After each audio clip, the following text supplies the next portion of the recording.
amigos e amigas da Anacrim, um grande prazer, a gente começa essa segunda temporada do podcast da Anacrim, esse podcast aí, essa iniciativa maravilhosa do nosso presidente James Walker, nosso presidente estadual Rômulo Paletó, que desde já nós saudamos e agradecemos a presença, né, e a ideia tão grandiosa e tão interessante.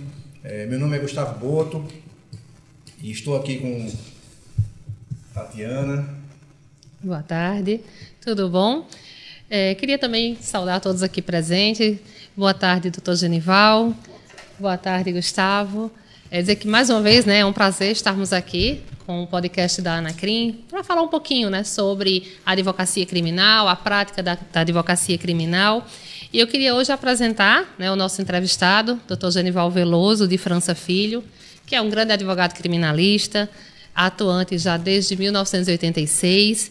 Ele é ex-assessor especial do TRF, ex-assessor também jurídico do CRM, também passou pelo cargo de diretor do plenário do TRF5, foi também diretor da Secretaria da Primeira Vara da Justiça Federal da Paraíba, também foi conselheiro estadual da OAB, conselheiro federal da OAB também, foi presidente, né, da Comissão da Comissão dos Direitos Humanos da OAB Nacional, e autor também de trabalho jurídico, palestrante. E hoje ele vai trazer aqui, né? Vamos fazer um bate-papo, né? Fazer algumas perguntas, tratar sobre como é a advocacia, a atuação, como foi que, né, iniciou. Então, eu vou passar aqui a palavra para o doutor Gustavo, para que ele possa dar início. Meu amigo Genival, primeiramente é um prazer estar aqui com você, abrir esse podcast com você que como a Tatiana falou, é uma referência para a advocacia criminal desse estado, uma referência como profissional, como pessoa, né? Um amigo de todos os advogados, todo mundo não há o que falar mal de você.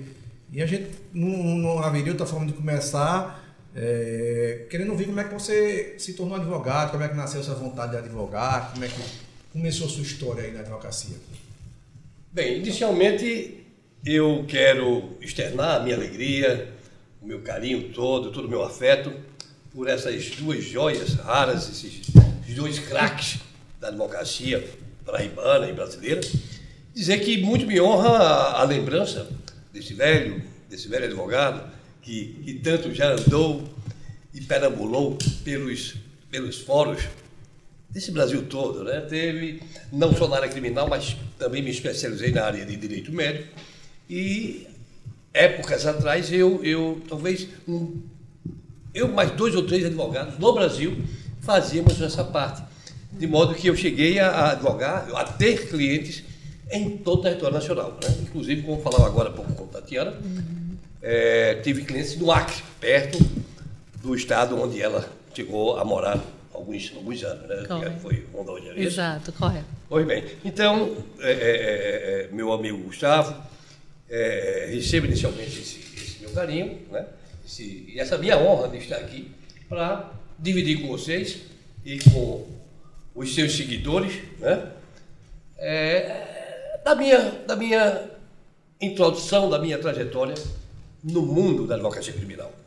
Evidentemente, o meu pai, pelo seu mistério, pelo seu ofício, pelos seus afazeres, influenciou muito nessa minha escolha, né? Como também a área médica, né? Mas, no fundo, meu pai queria que eu fosse médico, igual a ele, mas, pela sua formação jurídica também, e meu pai também não é advogado, mas é bacharel, ele é formado pela mesma universidade que eu me formei, pela UNIP, na época de IP, e tanto me influenciou nesse mundo jurídico, principalmente não advocacia de uma forma geral, mas principalmente a advocacia criminal. Muito chegada, muito ligada, muito entrosada com o ramo médico legal. Uma vez que pelo próprio Código de Processo Penal, os crimes que deixam vestígios, há a necessidade imperiosa do exame de corpo de delito, né? Exato. Tal qual se vê também muito comum nos crimes dolosos contra a vida, né? E daí a minha inclinação a área, principalmente do júri, do Tribunal do Júri, onde eu exerci mais de 3 décadas de advocacia criminal, especificamente na área do Tribunal do Júri. Então, essa minha influência veio também, veio, né, além desse aspecto paterno pela sua profissão, mas parece até brincadeira, mas uma situação que me influenciou muito foi um velho filme chamado A Testemunha da Acusação. Um filme em branco e preto ainda, com Tário Palmer, com Marlene Dietrich, onde ela faz a figura da testemunha, e um grande advogado criminal, que fazia isso, né, no filme, tinha submetido a um procedimento cardíaco e estava proibido de pegar esses casos rumorosos, e começa o filme com a chegada dele do hospital no escritório e se deparou com mais um caso criminal. E o filme se desenrola, e esse filme teve também grande influência na minha vida, na escolha dos debates, por assim dizer, do Tribunal do Júri. Você assistiu você tinha quantos anos? Eu assisti, eu tinha 15 anos. Eu fui em branco e preto ainda. Não, mas o filme era muito mais antigo. Muito mais antigo, né? Esse filme... E eu, inclusive, indico aos estudantes que procurem, né? Talvez não exista na Netflix essas coisas, mas provavelmente no YouTube você vai encontrar esse filme chamado Testemunha de Acusação, branco e preto ainda, mas creio que todos os estudantes de direito que queiram encaminhar-se, né, para essa área, pela área criminal do Tribunal dos Debates, né? E esse filme é uma escola. Mas então você fez o curso de Direito já pensando em ser advogado? Desde o meu primeiro dia, eu já sabia que queria ser advogado criminal. Criminalista. É isso que eu ia perguntar. Assim, agora, eu lendo o seu currículo, eu vi que o senhor se formou em 1986. Né? Como era, assim, naquele momento, naquela época, a advocacia? A advocacia criminal não... Assim, no seu contexto, não houve muita mudança. O que tem ocorrido dentro da advocacia criminal e tem atrapalhado, eu não sei se o colega Boto há de concordar, a questão da influência mediática. Então, hoje, muitos desses processos rumorosos, né, eles já começam a ter o seu próprio veredito através da opinião desses jornalistas e esses programas policiais, muitos deles de quinta categoria, né, que já incute na consciência da sociedade civil a situações que, lamentavelmente, refletem na decisão da justiça, dos jurados, porque colocam o judiciário em xeque, colocam os jurados em xeque, né, sobre aquela assertiva ou aquela premissa de que a polícia prende, o Ministério prende e a justiça solta. Né? Mas eles esquecem e não observam de que o processo existe dois momentos. Aquele, quando acontece, onde ocorre todo aquele estardalhaço de holofotes, e aquele outro, segunda fase, que se acomoda na justiça, onde a prova realmente é apurada, sem esse burburinho, sem esse estardalhaço da mídia. E ali é onde se vê, é onde às vezes os jurados chegam diante de uma prova, diante de um processo, e vê que nada tem a ver com aquele estardalhaço que se faz no primeiro momento, que é do inquérito. E o réu é absolvido. Aí a sociedade, sem saber, passa a criticar a decisão da justiça, ou desse desembargador, ou daquele juiz, ou do tribunal do júri. Né? Porque só está impregnado com aquele primeiro momento daquelas primeiras notícias que saem pelo fato criminoso, né? Ou pelo suposto fato criminoso. É verdade. Mas não sei se você é de convir comigo também, Genival. Eu não sou tão antigo como você, mas eu já tenho uma estradazinha, estou com 22 anos de advocacia. Já tem panela para vender, como se diz. Umas panelas velhas, né? Já tem panela velha para vender. E o que eu sinto também, e esse eu queria perguntar a você, é uma modificação no sentido da advocacia criminal ter se tornado um pouco mais técnica. Quando eu comecei a advocacia criminal, o que a gente via eram os grandes tribunos. Você estava incluindo dentro do que a gente tinha, né? Quem são os advogados aqui? A Genival, a gente tinha um Abraão Beltrão, a gente tinha um Boris Trindade de Recife, Vital do Rei, Geraldo Beltrão e tantos outros que... o Geraldo Beltrão. Que passaram e fizeram o seu nome, sua história. Era... Porque os crimes naquela época eram mais restritos a crimes como homicídios, latrocínios, furtos. Hoje a gente tem uma gama de crimes econômicos, crimes tributários, eleitorais, que se tornou bem mais técnicos e a gente necessitou de uma adaptação maior, né? Você concorda com isso? Como é que é? Eu concordo, você tem a sua razão. Muito embora esses tipos já haviam antes, mas não tinha a dimensão que se tem hoje, né? E de fato, a tribuna por si só, antigamente os grandes advogados se destacavam pela retórica, pelo discurso erudito, né? Mas hoje, lamentavelmente, só o discurso, Gustavo, só o discurso, eu digo a nível do tribunal do júri, né? Que é onde você tem uma tribuna para falar 1h30, 2 horas, em torno da defesa ou da acusação daquele réu. Certo? Então, só o discurso em si, por mais belo, mais erudito, mais retórico que seja, ele não, por si só, ele não é capaz de lhe trazer êxito no seu objetivo. Né? Há necessidade também que, nesse discurso, ele venha acompanhado de conhecimentos técnicos, de conhecimento de medicina legal, conhecimento de psiquiatria forense, conhecimento disso, daquilo outro, né? Matemática, geografia e tantas outras ciências que o direito se vale para a melhor avaliação daquele caso, né? E a própria transição do processo do físico para o virtual, como é que você viu isso aí? Como é que você vê isso aí? Eu sou da velha guarda, eu tenho dificuldade de... É por isso que eu me valho da doutora Brina, da doutora Rebeca, eu me valho desse meu staff, né? Para que me socorra nessas horas. Eu ainda sou do papel, eu não sei ler um livro virtual, eu não sei comprar um livro e ler no computador, eu não sei estudar um processo pelo PJE. Quando tem um júri, eu peço que seja impresso, ou manda imprimir e me traga o processo já encadernado, com aquele espelho, eu tenho esse estoque, né? Para que eu tenho que pegar no papel. Então, para mim, quer dizer, eu como esse novo mundo já me pegou depois de 3 décadas de advocacia, já cansado e rodado, né? Eu não acredito que não vou me acostumar, como vocês já estão mais tarimbados nessa área. Eu ainda sou da velha guarda e de estudo no papel. Né? Mas num júri, né? Essa transição, o senhor hoje procura também a questão mais técnica, mas ainda vai na questão da retórica? Eu procuro tanto me aperfeiçoar na minha fala, né? Às vezes a gente está ficando mais velho, a dicção vai ficando mais complicada, como também me aperfeiçoar nas ciências que possam me auxiliar na defesa daquele caso, certo?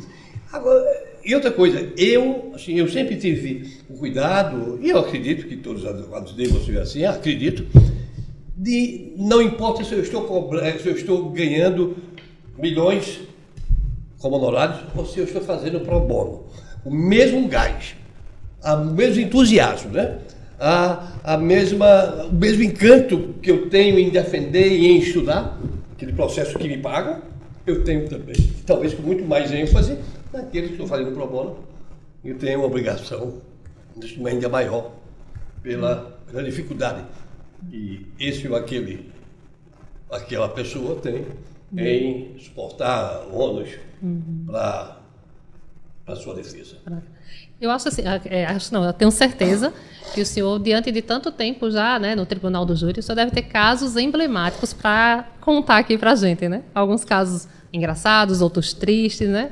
Podia nos na área criminal, geralmente, a gente não se depara com muito caso engraçado, a gente repara com muita dor, com muito sentimento dolorido, não é? É um pai preso, é uma mãe presa, é um filho, é um ente querido, numa situação dessa, onde certa vez eu discutindo com o professor Genival, meu pai, falando, evidentemente ele puxa a sardinha para o lado dele, quando disse que o bem maior que o ser humano tem é a vida. Correto. E de fato é um bem precioso, mas eu também digo, professor, eu acho que tem 2 bens que se equiparam, a vida e a liberdade, né? A liberdade também é um bem muito precioso, porque não há vida se não tiver liberdade. Aí o professor se rendeu aos meus argumentos e hoje ele diz que os dois bens mais preciosos que o ser humano tem é a vida e a liberdade. Certo? E como já dizia o velho poeta, diz que o homem ama a mariposa, não, o homem ama a liberdade como a mariposa ama a luz. Assim como a mariposa inconsciente voa para a luz da vela onde morre queimada ao fogo por amor à luz, o homem na sua inconsciência marcha para a escravidão por amor à liberdade. Né? A liberdade é tão justa e tão preciosa quanto a vida, assim dita pelo professor Genival, como o bem maior, o bem precioso. Mas conta aí pra gente alguma coisa da sua trajetória, sim. Aí a doutora perguntou, eu tive grandes casos emblemáticos, né? Mas assim, não engraçados, mas casos que tiveram muita repercussão, inclusive desgastes pessoais, desgastes de familiares. Conosco, porque, principalmente para essa advocacia jovem que está começando, né? Meu primeiro grande júri, para mim, a causa mais importante que eu tive na minha vida foi o meu primeiro júri. Laura Cátia Rodrigues, moradora da Ilha do Bispo. 400 pessoas simples, mas foi o meu primeiro júri. Foi onde eu me desvirginei na tribuna, para não dizer outra palavra que Vossa Excelência achou que eu ia dizer. e de fato foi muito precioso, muito marcante, porque foi o júri onde eu ali pude seguir, né, com todas as minhas forças, com todo o meu encanto, e prosseguir na advocacia criminal. Laura Cátia Rodrigues matou o marido queimada no fogo, sacudiu álcool e tal, mas era vítima de vários espancamentos. Então. E depois desse, tive alguns casos muito moço. Um caso eu defendi Daniel Cazé, matou a filha, dito, né, a acusação de que teria matado a filha de um grande comerciante aqui chamado Arlindo Cabral. Né? E eu fiz a defesa desse rapaz, e na tese de desclassificação de homicídio duplamente qualificado para homicídio culposo pelo ânimos, né? Pela ausência de ânimos, do ânimos negandi. Né? Outros casos, teve outro caso emblemático, não sei se vocês recordam, que foram 2 anos de mídia, no caso da morte do prefeito de Santa Luzia de Ito Moraes, né? Onde eu advoguei para o vice-prefeito, na época acusado, né? Agora há pouco tempo, o caso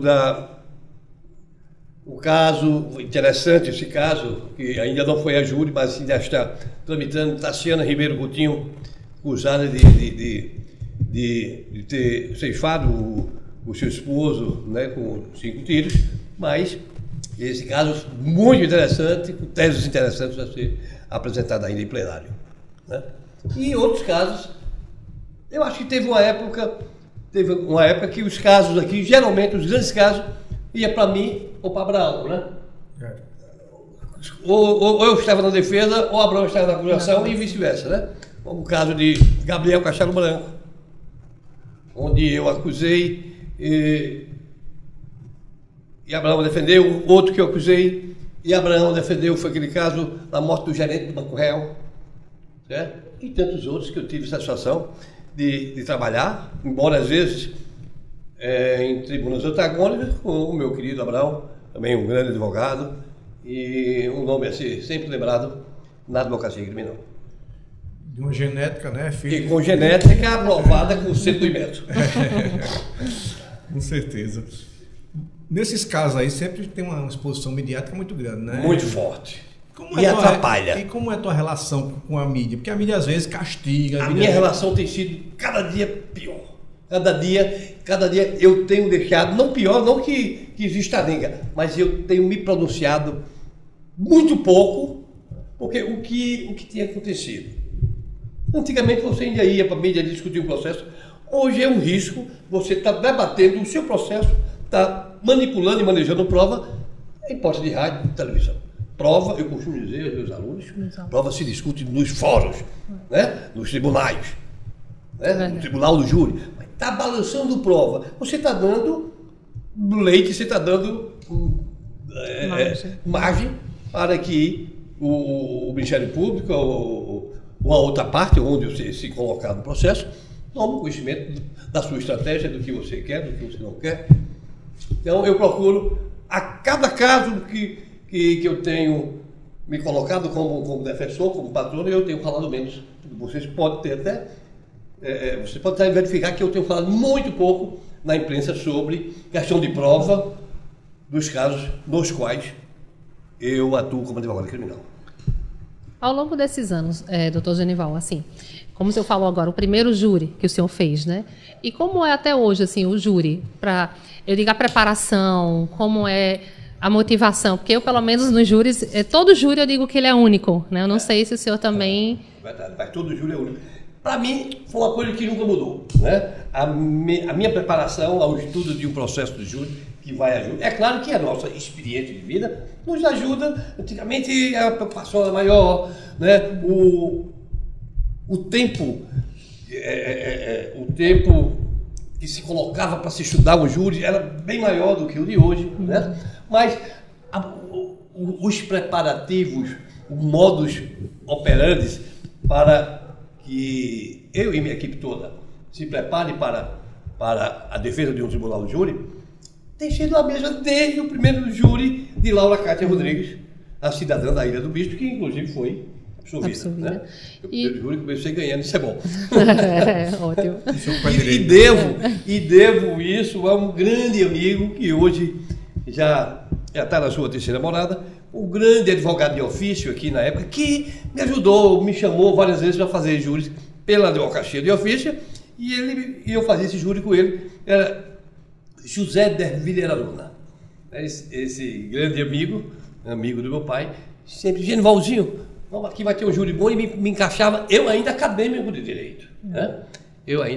Como fez comigo, como fez com o Márcio Murilo, né? Márcio Murilo chegou a fazer júri, como fez com o Abraão também, acredito que deve ter passado por ali na escola de Zé Derviller Aruna, e nós somos muito gratos a essa oportunidade que eu tive, como outros tiveram também, de participar. E eu sempre faço isso pela felicidade que eu tive em abrirem as portas nesse particular para que eu pudesse aprender.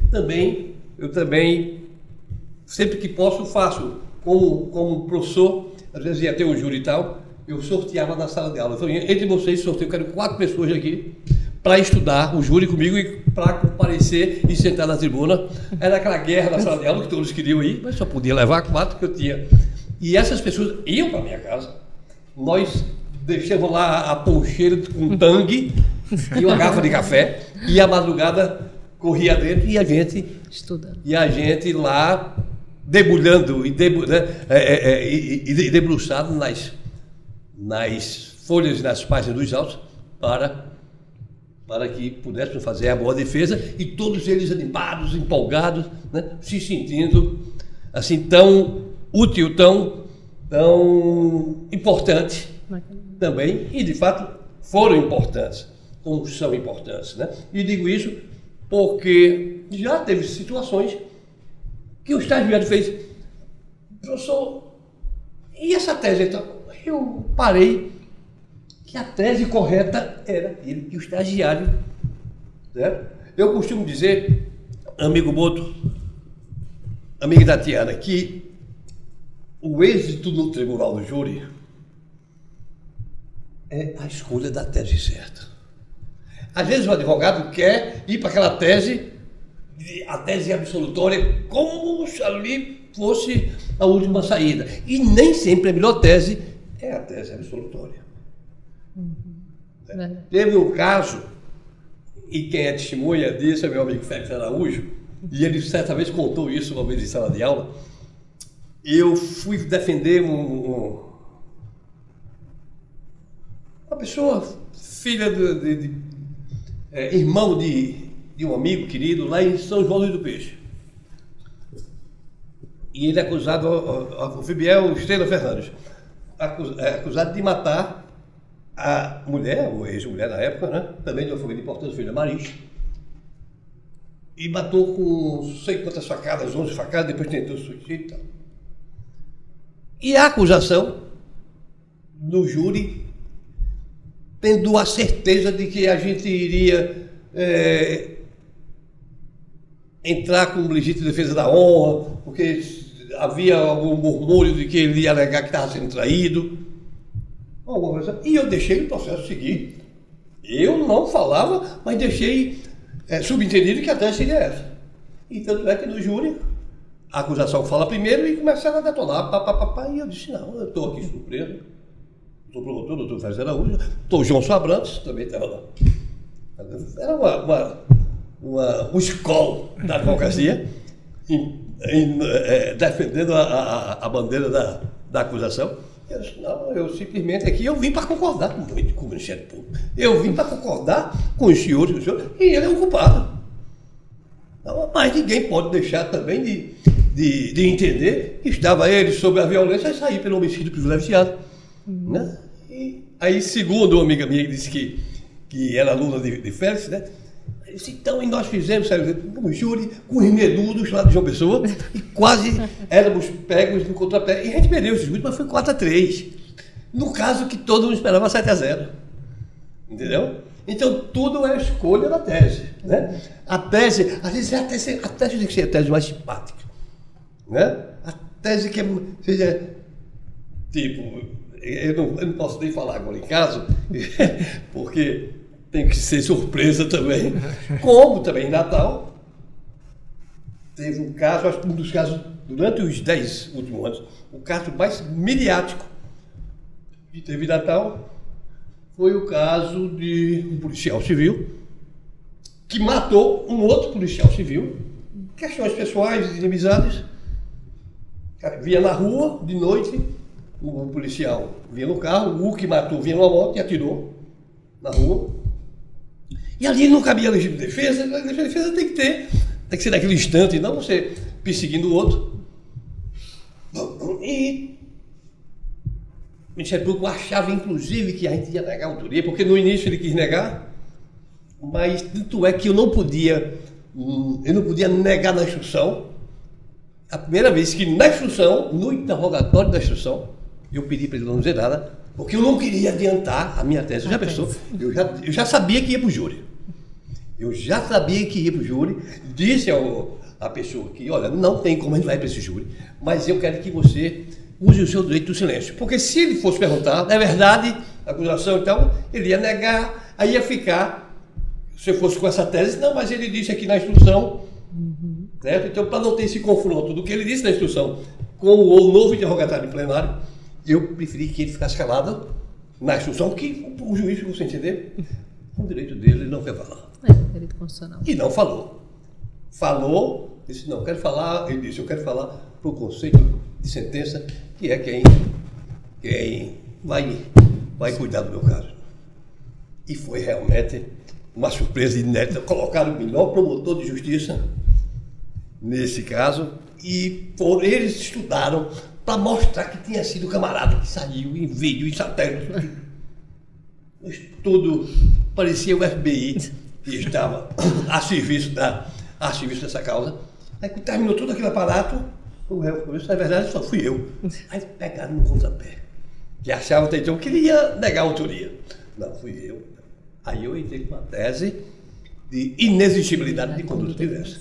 Foi ele, não cabia legítima defesa, mas também não se podia exigir dele uma situação que não fosse aquela, porque ele tinha denunciado esse camarada, a banda podre da polícia, foi para a OAB, foi para o Ministério Público, foi para denunciar, está aqui, eles já tinham sofrido 3 atentados, o cidadão passou o dia de ontem atrás dele para matá-lo, procurou todas as... e ninguém fez nada, então ele ia fazer o quê? Esperar morrer?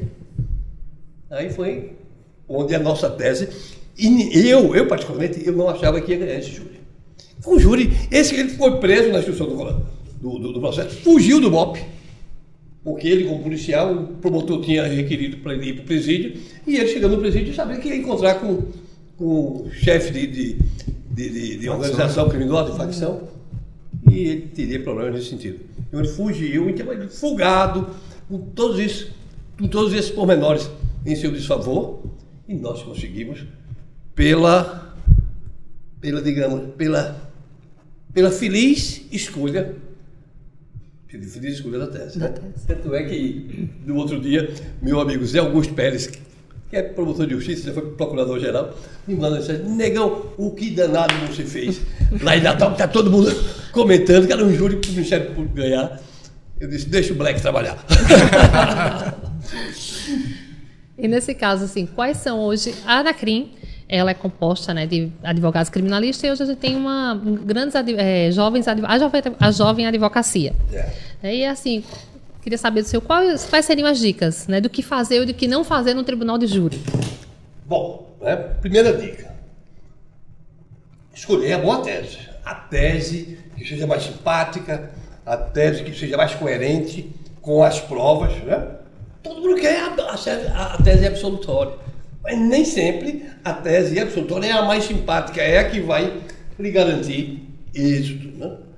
Segundo, que estude o processo de calado. Importante, estude o processo. Né? Não deixe para estudar, só estude tudo. Às vezes, uma certidão no verso de uma intimação, às vezes faz a diferença.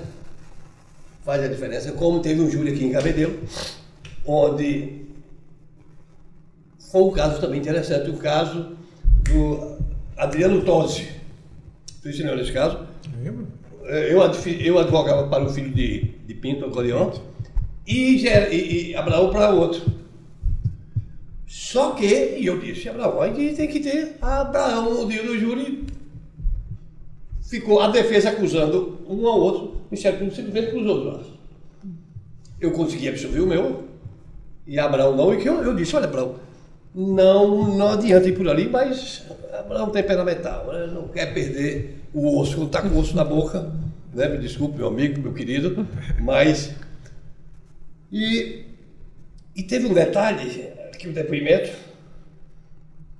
terminou o depoimento, então, e nada mais disso, acabou. Aí o advogado não vai ler mais. Aí na outra página um pouquinho, presente aqui, o advogado Abraão Beltrão esteve presente no ato. E Abraão quis condicionar de que aquele depoimento não valia mais nada, porque compareceu sozinho.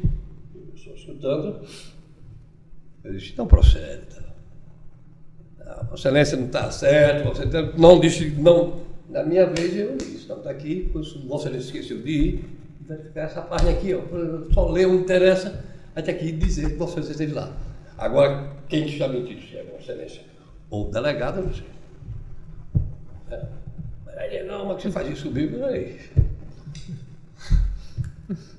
E assim tem sido a vida dos advogados criminais e de tantos outros que passam por essas situações, e às vezes a gente tem que chegar e ir para o colega e se desmascarar. Né? Vamos jogar certo. E saber distinguir, né? Olha, eu já vi. É o jogo, não é a vida. Eu né? não costumo, assim, eu não costumo desmentir o que aconteceu. Só pena de você ser flagrado numa situação assim. Tinha acabado, nada mais disso, aí no outro tinha duas linhas e as assinaturas. Ninguém me leu aquela linha. Mas eu li. E foi onde fez a diferença. Fez a diferença, justamente isso. Então, escolher uma boa tese e ler o processo. E ler o processo, estudar, além do processo, estudar, ter conhecimento de outras matérias para que você possa interpretar e traduzir bem os laudos. Ora, o laudo é uma peça oficial, confeccionada por médicos, peritos, né? E você tem que traduzir aquela linguagem específica para que essa linguagem seja bem compreendida por aqueles que estão ali e têm a obrigação de julgar o processo. Falando em laudo, só uma curiosidade nossa, minha. Você já teve alguma vez que defender e contestar um laudo feito pelo seu pai numa acusação, alguma coisa assim? Não, porque eu procuro assim, evitar de trabalhar nos processos do meu pai. E nem nunca pedi que meu pai confeccionasse um laudo em processo que eu trabalho, porque isso pede até credibilidade né? E o professor Genival é um homem de uma seriedade incomum. E um reconhecimento nacional, do respeito. Ele jamais não, assim, já me vali em situações de ter o conhecimento. Né? Bom, teve um caso, mais uma vez cito o Abraão, foi aquele caso da morte do gerente, a morte do gerente do Banco Real, e a defesa estava alegando legítima defesa. E de fato o camarada se envolveu numa briga, numa confusão, e tinha as lesões dele, as lesões típicas daquele evento. Só que depois, no exame que ele se propôs a fazer, aí apareceu a equimose, estava avermelhada, né? Avermelhada, outras esverdeadas, outros lados, quer dizer, lesões que foram feitas dias após. Aí você teria dado um soco no próprio olho, mas a coloração, ele demonstra a idade da lesão. Então a lesão que estava em vermelho, com a equimose descrita, foi a verdadeira. A outra que 2 dias e 3 dias, quando ele é orientado pela sua defesa, não, a tese aqui é de defesa, você tem que se machucar. Entendeu? E eu tive que pegar o livro e sair mostrando de que aquelas lesões, e foi também o diferencial para que esse réu fosse condenado, e foi condenado 7-0. Show de bola. E diante assim dessa, né, que aí o senhor já usou nesse momento o livro, né, do seu pai, né? Nesse caso tem que usar e provar, né? E às vezes nem digo que eu li do professor Genival, segundo a obra aqui, exato. Já para não ter. Não, teve um caso, eu acho que foi com o Nádia Balutó, no júri que a gente fazendo. O júri eu advogava para Vanaldo Nóbrega, um advogado de Souza, acusado de ter matado, tendo um caso com uma mulher, o marido foi na casa dele, de arma na mão, arrombou a janela e ele matou o cidadão. Claro, estava errado, estava pegando a mulher alheia. Mas também não posso deixar o cidadão entrar na sua casa. E no decorrer, eu acho, do debate e tal, eu discuti alguma situação que envolvia a legal, a doutora Nádia, não, porque eu também fui aluna do professor Genival Lousy, da graça à relação. E eu passo, doutora, eu não vou desmentir, eu até acredito que igual Celeste foi aluna do professor Genival. Agora eu só posso admitir pelo que a senhora fez. Eu sou gaseou todas as aulas, o professor não ia ser. Aí foi aquela briga. Imagina. E depois a gente se beija e se abraça.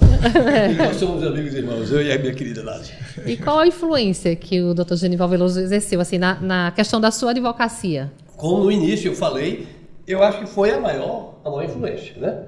Ele, digamos, 70% do professor Genival e 30% do filme de Disciplina e Acusação. Verdade. E, Negão, é o jeito carinhoso que ele chama, né, que os amigos chamam. Como é que tu vê hoje a advocacia criminal? Como é que tu tá vendo isso? Porque hoje, antigamente a advocacia criminal era uma advocacia meio, a gente vivia meio nos guetos, né? Eram poucas pessoas que queriam assumir essa advocacia. Hoje ela está nos holofotes. Mas como é que você vê isso aí? Como é que tu tá vendo hoje isso? Olha, eu vejo até com bons olhos, sabe? Mas isso eu acredito que houve uma migração muito grande da advocacia criminal pela mudança bruta que teve a advocacia trabalhista, fazendo com que muitas pessoas migrassem, não tendo mais espaço lá, muitas pessoas migraram para a advocacia criminal. Né? E a advocacia hoje criminal, na época, como se diz, não que vivíamos no gueto, né? Mas, aliás, que tem uma banda que sim, eu costumo dizer que a advocacia criminal, o advogado criminal ele anda numa faixa muito tênue no que é advocacia criminal e no que é advocacia criminosa.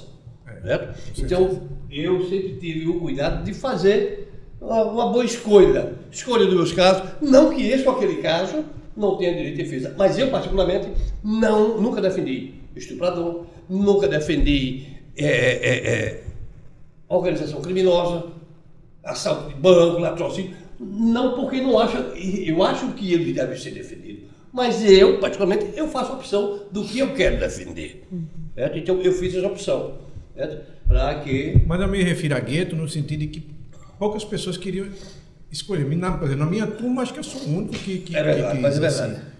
Então, todo mundo queria o civil, o trabalhista. Porque queriam aquela especialidade que lhe desse o retorno, né? E de fato, quem é advogado criminal, não pense esse que vai ser milionário, que vai ser rico, não vai ser. Vai pagar suas contas, né? Com dificuldade, como eu pago as minhas, mas não vai ser milionário, nem vai ganhar muito dinheiro, porque não é todo dia que um rico, que uma pessoa bem sucedida comete crime, né? Então você tem que ir advogar também para as pessoas mais simples, para pagar a luz, para pagar. Mas eu lhe interrompi, mas como é que você está vendo esse movimento agora da advocacia criminal? Olha, desde que esse movimento seja para o avanço, para o prestígio do bom nome da advocacia criminal, que venha. Eu não posso simplesmente por egoísmo e achar que só aquela pessoa tem direito a fatia da pizza, não. Eu acho mas que venha com bons propósitos, né? E não que venha fazer parte dessa advocacia criminosa que, lamentavelmente, né? Um exemplo, me contrataram certa vez, um cliente foi preso lá no presídio de Pernambuco, e eu fui lá, me pagou bem. Nessa época me pagou em dinheiro, inclusive em cash. Aí no outro dia eu fui lá visitar, então quando eu conversei com o cliente, ele falou assim, olha, quarta-feira quando o senhor vem aqui, o senhor traz 2 chips e o senhor coloca por aqui bairro Sagrado. Eu disse, meu amigo, você contratou a banca errada. Então, essa advocacia criminosa, há advogados que se prestam a fazer esse tal de serviço, entendeu? Porque recebeu bem, então, isso é a escolha que o advogado vai fazer. Eu digo, essa linha tênue entre a advocacia criminosa e a advocacia criminal. Eu costumo dizer que a advocacia, o profissional anda numa corda bamba. Os mais sabidos, eu sempre coloquei o pau na corda. E quando eu caio, eu subo e volto novamente. Os mais aventureiros colocam a 2 metros de altura, que quando cai, não consegue retornar ao seu desiderato. É verdade. E qual seria o conselho hoje que o senhor daria para essa jovem advocacia, né? O conselho, justamente isso, né? É ter esse compromisso. Primeiro, compromisso com o cliente, com aquele mandato que lhe foi otorgado, né? Que você deve ser fiel e exercer e usar de todos os seus conhecimentos, de todo o seu prestígio em prol da defesa daquela causa, né?